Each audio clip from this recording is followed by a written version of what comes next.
bagi yang mendengarkan kisah-kisah Mahabharata ataupun Ramayana, mendengarkan saja, maka segala kekotoran, segala letah yang ada dalam dirinya akan terbasmi, akan hilang.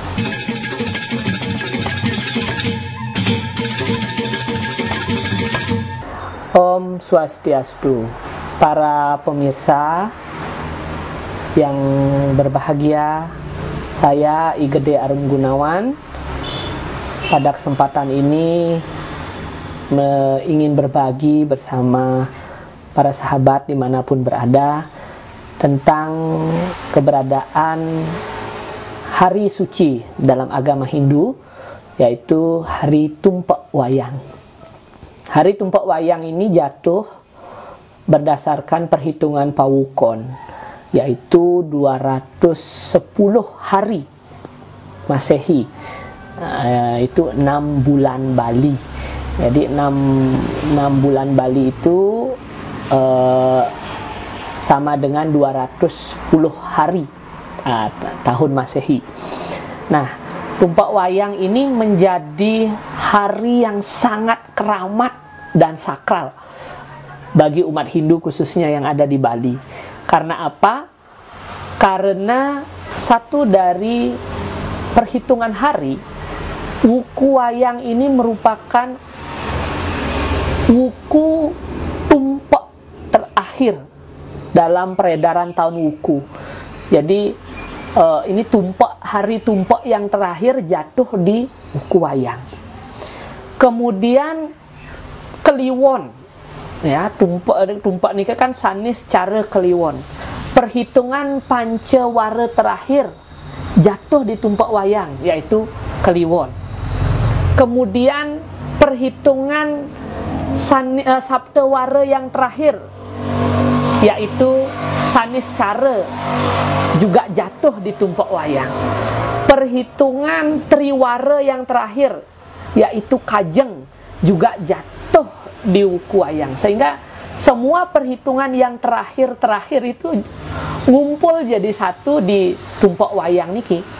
Itulah sebabnya Tumpek Wayang ini secara perhitungan hari itu sangat keramat. Kemudian yang kedua, keramatnya Tumpek Wayang ini juga disebabkan karena adanya mitologi yang membungkus hari suci ini.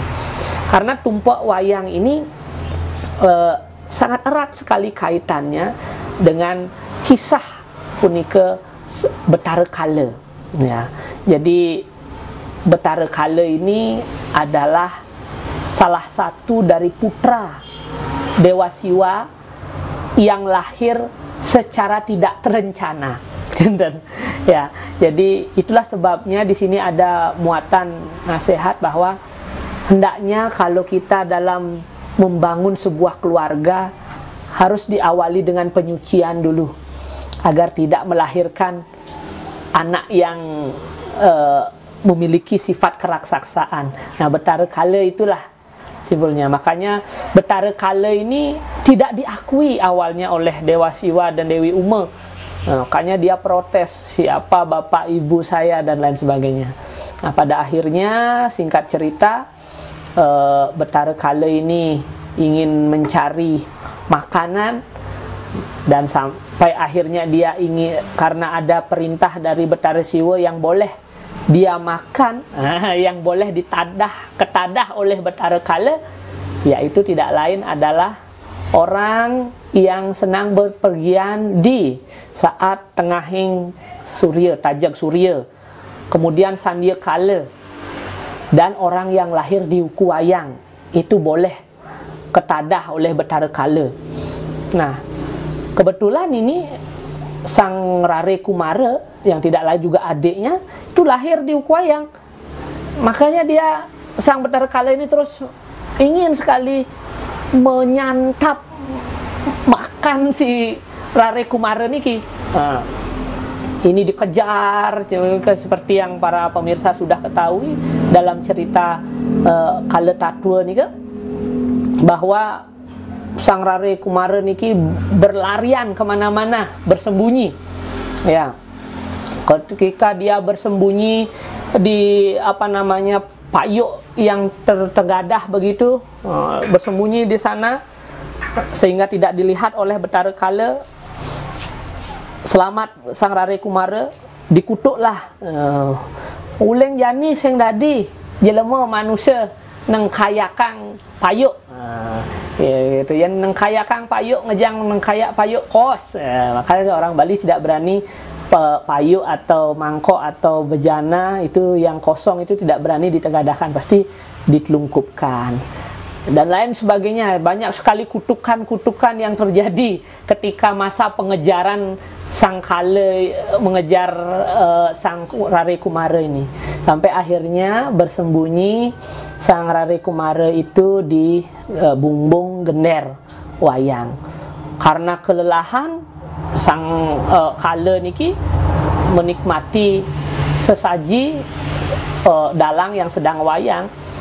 Nah, di sanalah terjadi percakapan dan akhirnya sang dalang ini diberikan anugerah oleh Betara Kala sekaligus picture dari Betara Siwa yang bisa meruat orang-orang yang lahir di Uku Wayang agar bisa selamat dari pengaruh Kala. Nah, itu kisah mitologi.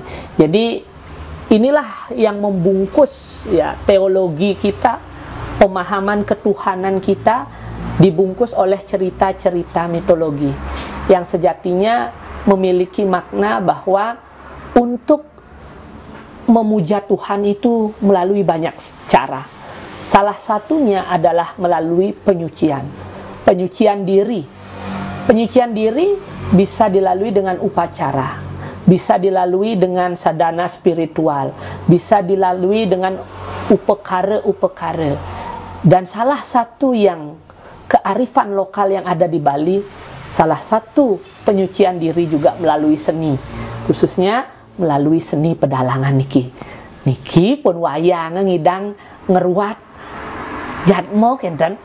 Kalau kita lihat di sumber ajaran agama Hindu di India, tidak ada seni yang mampu ngeruat, dan teks-teks suci kita tidak ada di Caturweda Samhita tidak ada menyebutkan kesenian tertentu untuk mampu meruat, itu tidak ada. Dan di Bali ada, yaitu melalui wayang niki. Jadi seni mampu menyucikan seseorang. Tetapi memang dalam agama Hindu seni itu memiliki kedudukan yang penting. Ya, maka Dewi Saraswati membawa wina, di Bali disebut rebab, itu sebagai bentuk bahwa orang yang berilmu pengetahuan pasti memiliki keindahan, memiliki jiwa seni. Orang yang memiliki jiwa seni, dia mampu menyejukkan orang lain. Nah, menyejukkan orang lain, mendamaikan orang lain, menyadarkan orang lain. Nah, mungkin inilah yang menginspirasi konsep teologis inilah yang diaplikasikan oleh seniman-seniman kita di Bali, dibungkus oleh kisah-kisah mitologi yang akhirnya meyakinkan umat Hindu kita di Bali bahwa seni adalah media pengeruatan, penyucian yang utama juga, selain upakara, upacara, sadana spiritual, dan media-media penyucian lainnya. Terkait dengan Hari Tumpek Wayang ini, apa yang wajib dilakukan oleh seorang dalang itu ada beberapa sadana atau brata yang ada disebutkan. Pertama adalah anyuci laksana. Asuci laksana yaitu membersihkan diri menuju atirta gocara, menuju ke sumber-sumber mata air.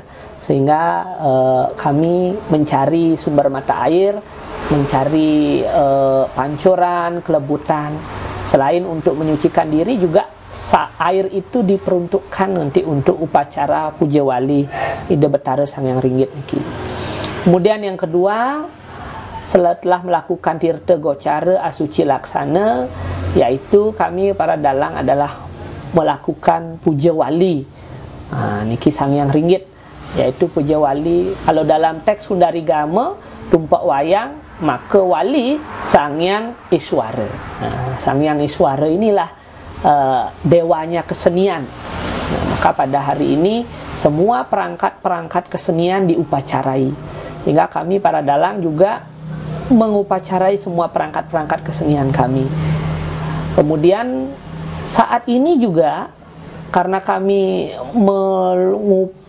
menyucikan piranti kesenian kami, juga kami menyucikan diri sekaligus menyucikan umat yang hadir, sehingga ada yang melukat dan lain sebagainya, juga ada yang nunas pebayuhan,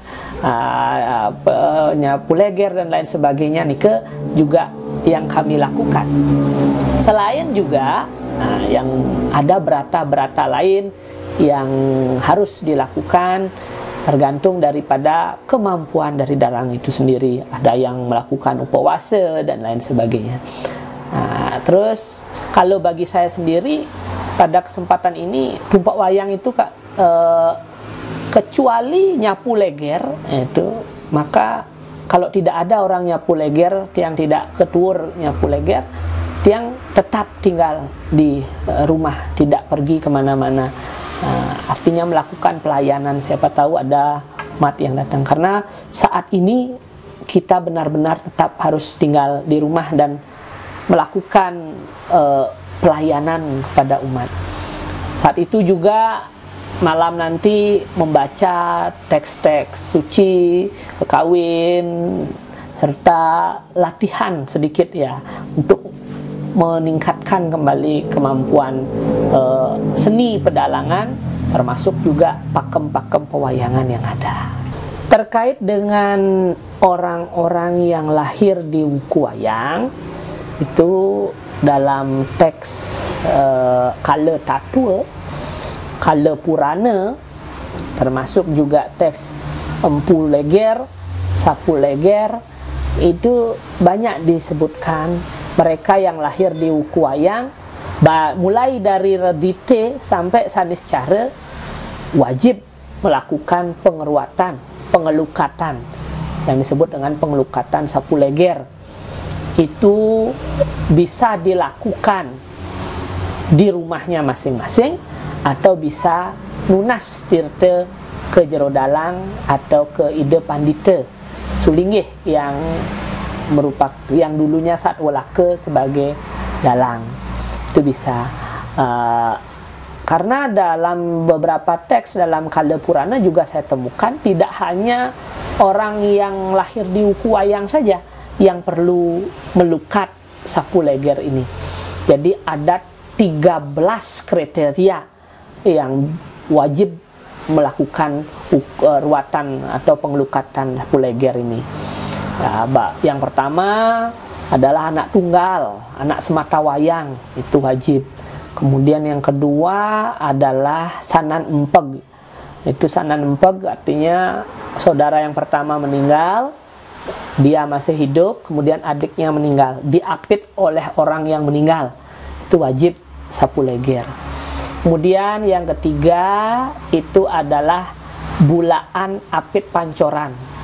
Seorang perempuan yang kelahirannya diapit oleh saudara-saudaranya yang laki-laki.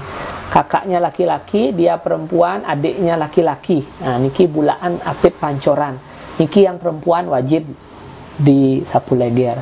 Pancoran apit bulaan, sebaliknya. Kakaknya perempuan, dia laki-laki, adiknya perempuan, gitu.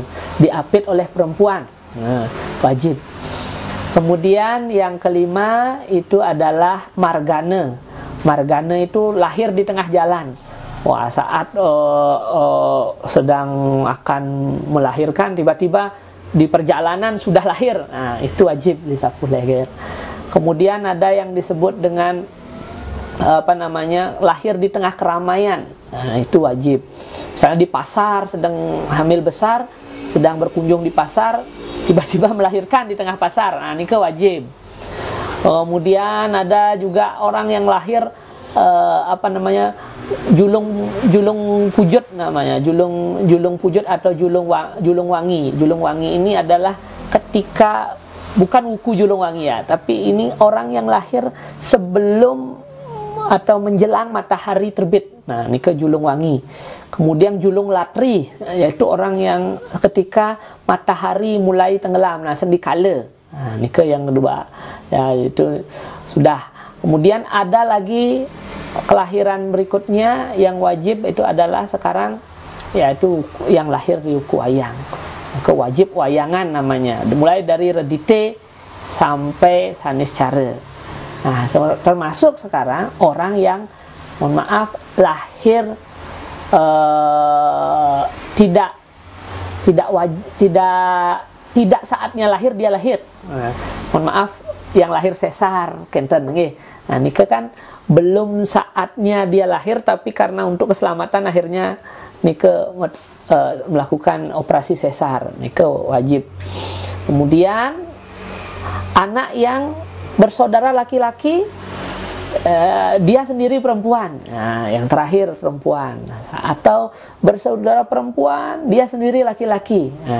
Nah, nike yang terakhir itu wajib diupacarai sapu leger, dan itu biasanya dilakukan di tumpak wayang, karena orang-orang yang dengan kelahiran seperti itu diyakini memiliki spesial, kelahiran yang spesial, memiliki kekuatan yang bisa dia berinteraksi dengan alam semesta.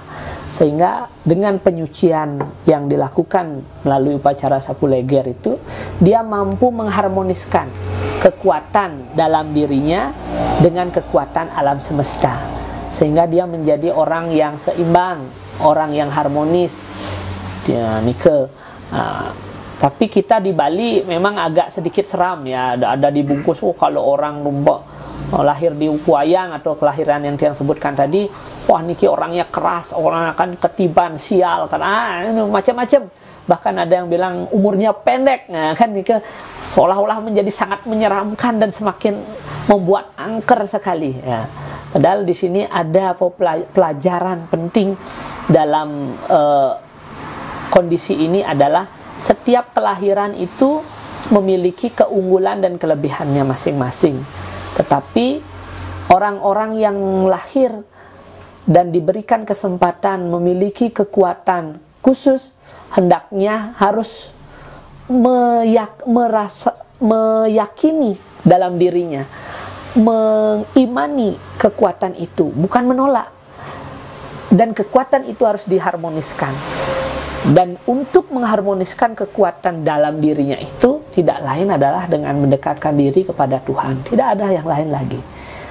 Upacara sapu leger adalah momentum bagi insan-insan yang lahir spesial itu untuk menyadari kekuatan Tuhan.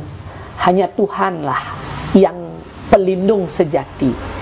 Nah, dan cerita yang disajikan saat uku wayang itu ada, apalagi bisa mendengarkan sang dalang ngewayang, kisah-kisah yang dilantunkan oleh sang dalang, baik itu khususnya nih ke Mahabharata, itulah sebenarnya penguatan, karena disebutkan dalam Santi Parwa di Mahabharata, dan juga di dalam Uttara Kanda Ramayana, bagi yang mendengarkan kisah-kisah Mahabharata ataupun Ramayana, mendengarkan saja, maka segala kekotoran, segala letah yang ada dalam dirinya akan terbasmi, akan hilang.